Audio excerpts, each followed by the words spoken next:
सूचना था कि बलाणी से टाउनशिप स्थित कंपानी बस रहणी स्थान कर्मचारी सेल खादान कार्यस्थल को नियमित पहुंचाइबा निमंते उक्त कंपानी द्वारा बस व्यवस्था रही। बस सेवा मुख्यतः प्रतिदिन 4टी शिफ्ट अनुଯାयी टाउनशिप फुटबॉल ग्राउंड सम्मुखें थिबा बस रहणी क्षेत्र खादान विभिन्न कार्यस्थल को समस्त कर्मचारी को नेबा और आनिबा कार्य नियोजित होइछि।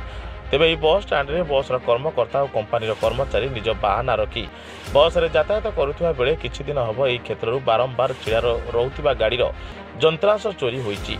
कार्यस्थली फेरुथिबा बेले एभली दृश्य देखि कष्ट पाइबा सार हेउछि। बलाणी रे किछि दिन हब नाबालक चोरकଙ୍କ प्रादुर्भाव बढ़ुथिबा बेले सेमाने टाउनशिप रे थिबा दुकान मंदिर कर्मचारी घरु चोरी करबा सह एबे रास्ता कड़े छिड़ा बाहनारू मध्य चोरी करलानी। एभली चोरी को रोकवा बा चोरों को आयत्त कर स्थानीय प्रशासन असमर्थ थिबा बेले विभिन्न गली में चोरी सामग्री को खोलाखोली भाव रखी किसी लोक एभली चोरों साहस बढ़ाउछंती। यापे तुरंत कौन कार्यानुष्ठान ग्रहण करने को साधारण दाबी होता बेले सुप्त प्रशासनिक व्यवस्थार आखि खोलने को स्थानीय बासी अपेक्षा।